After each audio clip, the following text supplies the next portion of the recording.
அதுல குறிப்பிட்ட சிவி சண்முகமா இருக்கட்டும், சீனிவாசன் சர்ச்சைக்குரிய பெண்களை பத்தி பேசினதா குற்றச்சாட்டு அது பேசு பொருளா மாறி இருக்கு.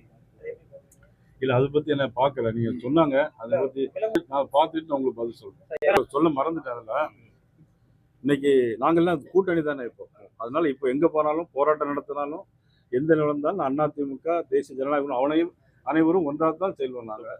அதுல இன்னைக்கு விளாத்திக்குளத்தில் நடந்த சம்பவம் +2 படிக்கக்கூடிய மாணவி.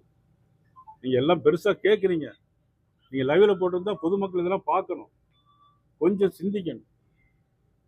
நாளுக்கு நாள் காலையில் ஒன்று மாலையில் ஒன்று படுகொலைகளும் கற்பொழிப்பு சம்பவம். விளாத்திக்குளத்தில் +2 படிக்கக்கூடிய மாணவி SSLCயில் 500க்கு 495 மார்க் வாங்கியது. அந்த பிள்ளையுடைய கனவு என்னவா இருக்கும்?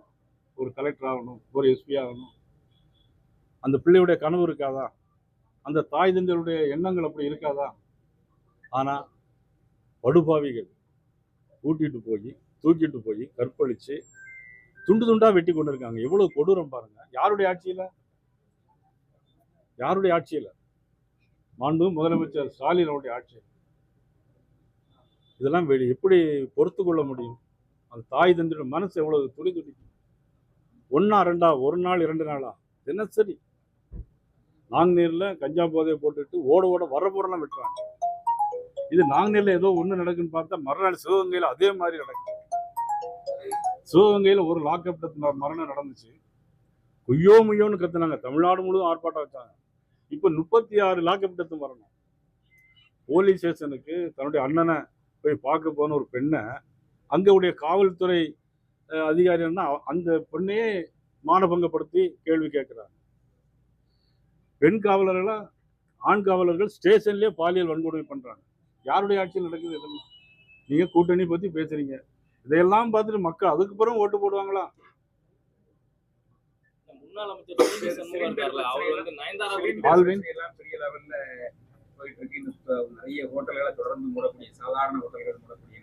சொன்ன எல்லாரும் எனக்கு போன் பண்ணிட்டே இருக்காங்க. ஆல்வின் அப்படி பண்ணிட்டாரு நினைக்கிறேன். எல்லாரையும் போன் பண்ண சொல்லி. இல்ல உண்மைதான். என்னன்னாக்கு நான் அன்னைக்கு சொல்லும் போது இப்போ டொமஸ்டிக்ல 20 நாளைக்கு புக் பண்ணா 20 நாள்ல கொடுக்குறாங்க. கமர்ஷியல்ல தட்டுப்பாடு இருக்குது. ஆக அது வார். உங்களுக்கு தெரியும், இது ஒரு வேணும்னு நடத்தப்பட்ட சம்பவம் இல்லை. உலகம் இப்போ வார் நடக்குது. ஈரான் வழி அவருடைய கப்பல் இப்போ நம்ம கப்பல் வந்துட்டு இருக்கு. இப்போ அதுவே அநேகமா இன்னும் 10-15 நாளையில அதற்கான தீர்வு ஏற்படும்.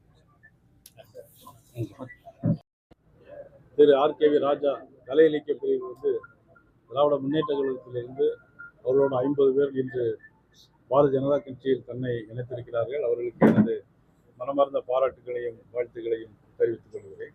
தாவேகா 234 தொகுதியிலையும் தனித்து போட்டின்னு சொல்லியிருக்காங்க. முயற்சிகள் எதுவும் எடுக்கலைன்னு சொன்னீங்க, வேற எதுவும் நடக்குதா? நான் ஏற்கனவே அதை பத்தி தெளிவாக சொல்லியிருக்கேன். எனக்கு அதை பத்தி கருத்தே இல்லை அப்படின்னு நான் ஏற்கனவே பல முறை உங்க முன்னால எல்லார்ட்டையும் நான் சொல்லியிருக்கிறேன். அதே மாதிரி இப்போ அவங்க தனித்து போட்டி இருக்கிறாங்க. திமுக இப்படி தனித்தும் கூட்டணியோ போட்டிட்டு இருக்கிற மாதிரி தமிழக வெற்றி கழகம் கூட்டணியோ அல்லது தனித்தோ போட்டிட்டு இருக்கிறாங்க. அதை பற்றி நம்ம ஒன்றும் கருத்து சொல்ல முடியாது.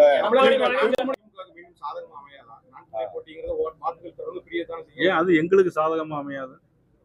இல்ல, திமுக ஒரு பலமான கூட்டணி என்பது இருக்குல்ல, பலமான கூட்டணின்னு மக்களால் பேசப்படக்கூடிய கூட்டணி திமுக கூட்டணி பேசல. இல்ல, குறிப்பா நீங்க தான் கேட்கறீங்க. மக்கள் யாருமே பேசல பலமான கூட்டணி அப்படின்னு.